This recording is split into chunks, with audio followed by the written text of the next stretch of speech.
Hello everyone, this is Alex and welcome to the third part of my RMS Queen Mary paper model build. On my last update, I was able to complete the deck assemblies for the front and back of the ship.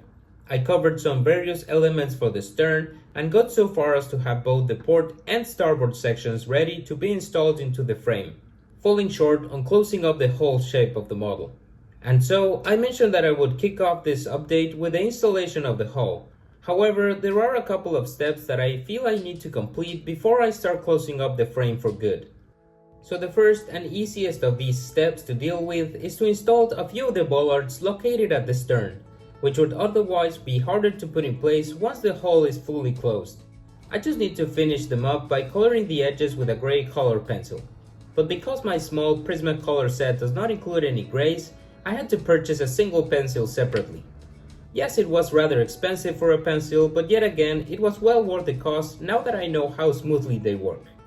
As I was already working with the gray pencil, I took the opportunity to color the rest of the respective elements.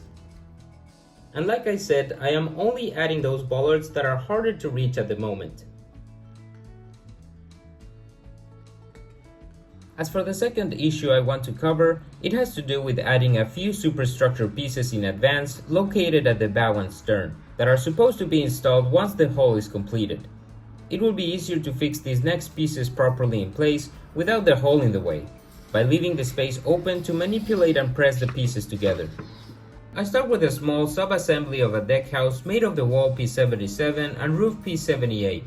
Pieces marked with 79 are some small wall details that I plan on adding them later. I finished cutting out one last wall piece that connects to the deck house on that same deck level, and marked them all out. As for the bow, I will only be adding a single piece, a wall section that forms a base for the very face of the ship, and rises all the way up to the wing houses level.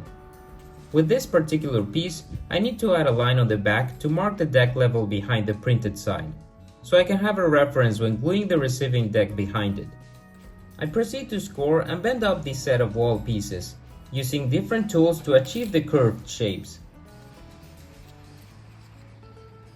I take some special care and time with the bending on the front bow piece, as it has some very specific curves, notably on the side towers. And there you go, shaped up and ready. All it's left to bring these elements into the ship is to glue the small deck house sub-assembly. And by gluing the roof piece in steps, it helps me achieve a much better and cleaner result.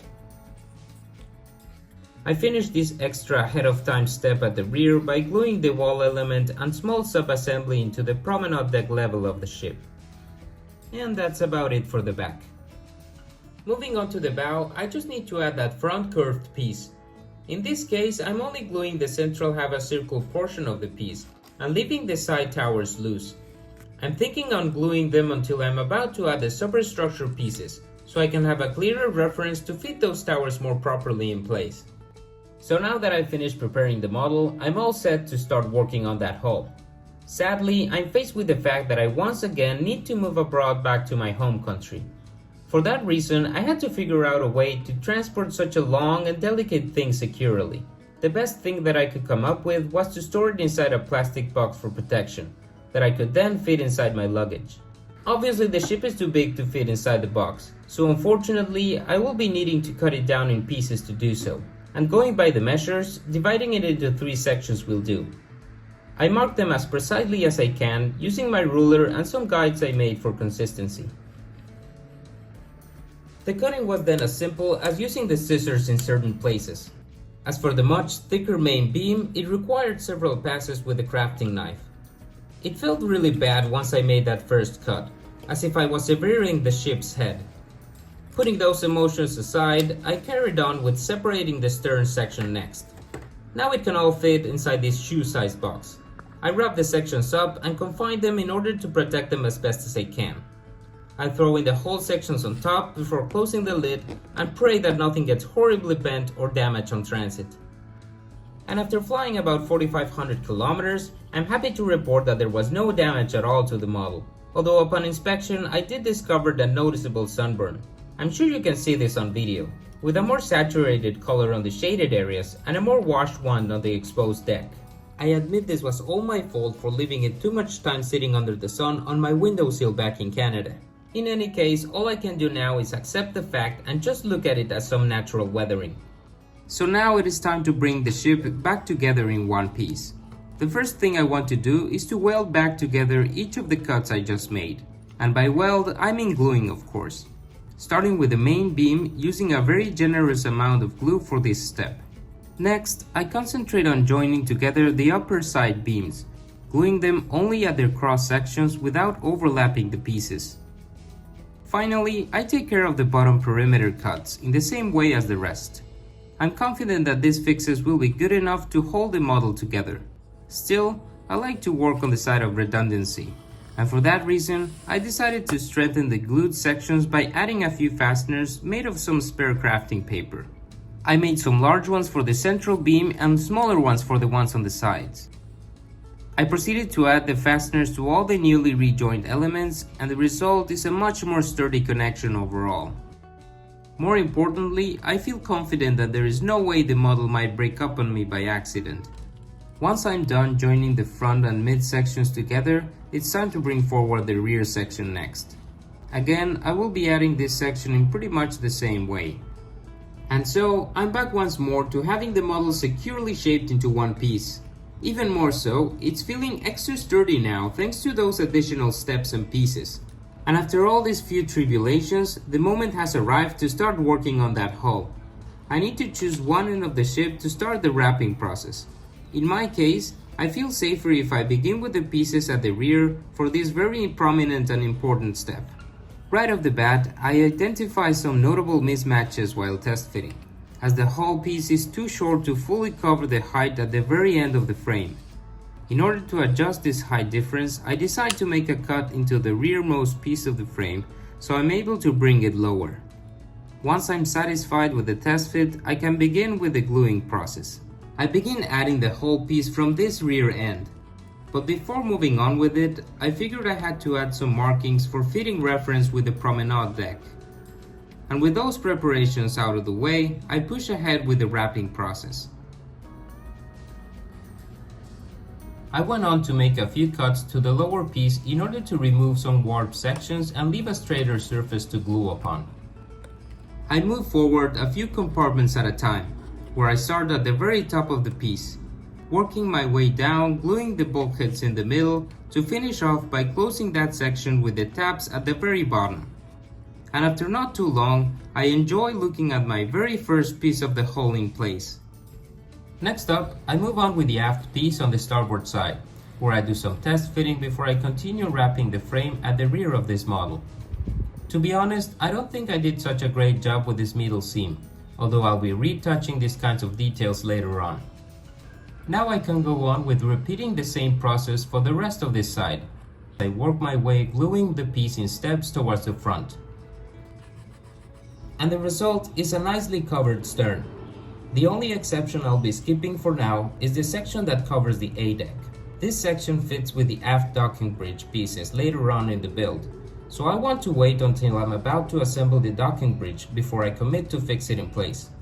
Now I jump all the other way over to the front, where naturally I do some quick test fitting before I begin to glue anything.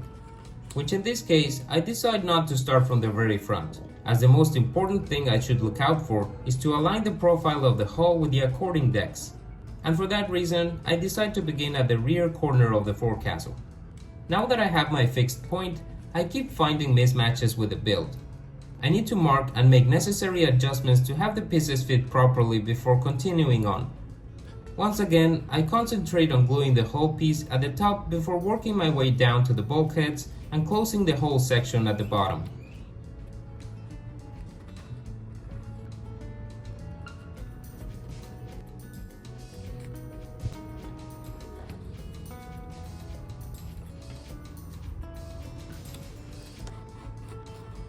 And after some time going up and down fixing this piece in place, the front of the ship is starting to take a more proper look. As for the starboard side, it's pretty much the same drill as before. I concentrate on gluing the top profile of the hull for all the length of the piece, before taking care of the middle bulkheads and all the bottom tabs for last. And as I come close to finishing the second half, Just like at the stern, I decide to leave a small bit of unfinished business for future pieces that will be added later. With the bow and stern pieces in place, it's time to close the gap with the midship sections of the hull. You'll notice here that the piece is wider than the space in between both ends. This is by design, as the set provides some extra reserve to accommodate for small fitting imperfections that occur throughout the build. At the same time, while testing, I noticed some more misalignment with the hull pieces, as the prints do not match properly with each other, but I tried to do my best anyway. I begin gluing the piece from the fixed side. You can tell by the presence of the gangway door that I would otherwise be cutting away if it was the extra reserve side. Now that I have properly aligned and secured the piece in place, I can do a more precise measurement for where I need to cut the extra length. I do a few clear markings and proceed to cut away the excess material. As always, I make sure to color the white in between pieces before setting them in place. This piece is much more simple to glue compared to the other two, but I follow pretty much the same method, going in sections and from top to bottom. And once I finish off by closing the very few but quite long tabs at the bottom of this section, I feel happy to get my first glance at a whole side of the hull completed for the entire length. Almost complete, as the set provides these few pieces to properly bind the hull sections together.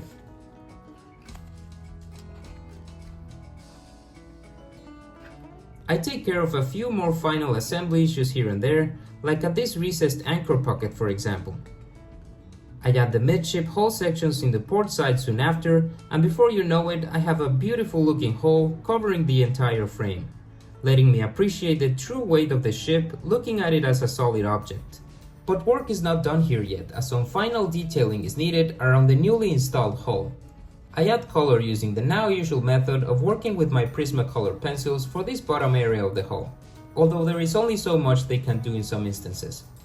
For that reason, I decided to experiment a little with watercolors on these spare strips from the excess hull, especially for detailing something as saturated as the black color of the hull. I am satisfied with how well the watercolor performs, although it lacks some of that printed shine. But that's okay, since this is being applied primarily to seams and tiny edge areas of pieces that are not really very noticeable. On the contrary, I think it makes wonders after going through several passes and looking at the end result. Same goes for the bow, that receives some of that watercolor treatment for good measure. So that's the hull for now, looking pretty incredible I think, and taking shape little by little. I've tried my best with it so far, but it's time to move on with the rest of the hull shape by completing the top of the superstructure. This next top section is made up of 3 large sub-assemblies, the biggest one consisting of some major pieces. Understandably, as they give shape to the entire sun deck that closes the top of the model's frame. It takes me quite a while to do all the cutting and getting this big piece out of the sheets. I need to remove some interior cutout sections and work on all that scoring and folding to have the piece prepared for assembly. I finish removing the aft piece of the sun deck as well and take you through the same prepping treatment right away.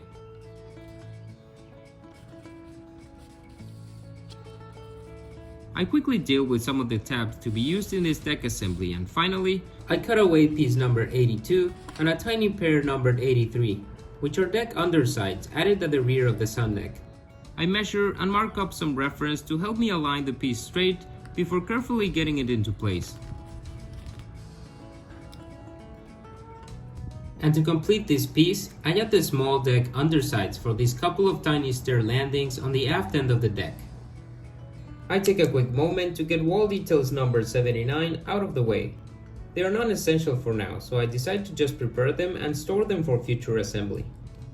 And the next couple of sub-assemblies are quite simple and straightforward, as they consist on the port and starboard hull elements that cover the length of the promenade deck.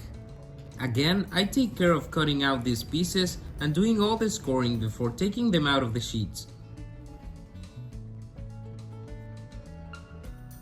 I cut some more tiny tabs for this assembly, and I quickly finish doing the folding in preparation for gluing.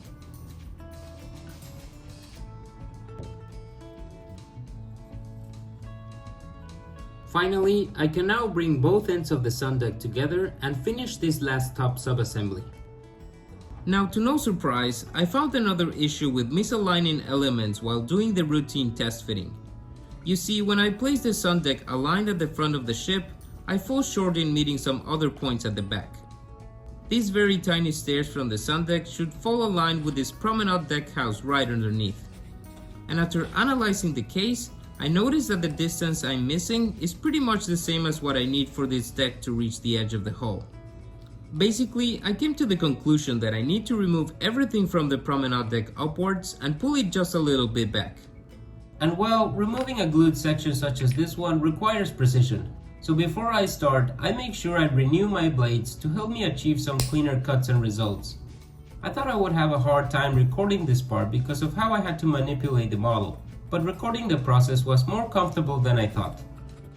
After a while of making little cuts here and there, I was able to successfully remove this back section.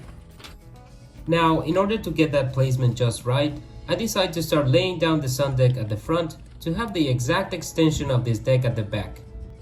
Working my way aft, I proceed in a stepped manner, gluing a couple of bulkheads at a time. Although around half point, I noticed I had not yet made the cutout for the rear mast. I'm really glad I saw this one on time. So I continue on, moving towards the back, gluing the deck to the bulkheads by the pair.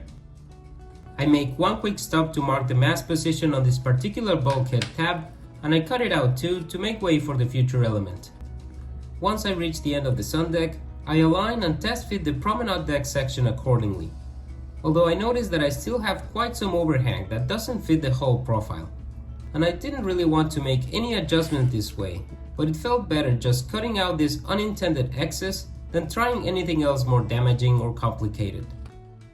After all those troubles with the readjustment, I take my time gluing this section back in place. And as different large elements start converging here at the back, I make sure everything starts lining up nicely as I go. Getting that last bit of deck down to its place, and I'm looking at the completed sun deck. I didn't record it, but I finished gluing the set of side towers in place now that everything else is aligned in position to receive the side pieces. With such long pieces, it was no surprise there will be a fair amount of adjustments that popped out while doing the test fitting. I made some cutaways on the tabs to ease the assembly process, and I had to remove some material from the top of a few bulkheads that were pushing apart the side pieces a bit too much.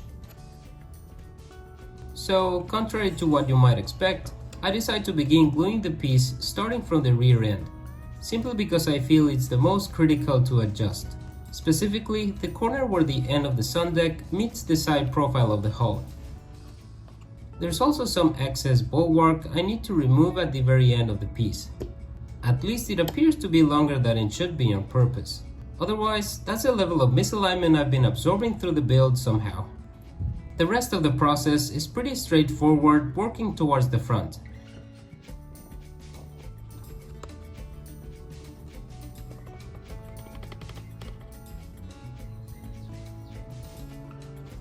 Right up until I reach the end of the piece where the side meets the port tower. Here I take some more time and care with the gluing, making sure all the elements are fixed in their proper position. I turn the model over, and it's all about repeating the same gluing steps for the starboard side of the ship. I feel so satisfied looking at another completed deck level that integrates into the shapes of the ship. Moreover, closing the hull marks a very important milestone for my model, as I have basically finished the bulk of the ship itself and its overall structure. And I think that's quite enough for this video, especially when taking into account all the sectioning and reassembly of the model and the fact that I had to continue the build at another location altogether.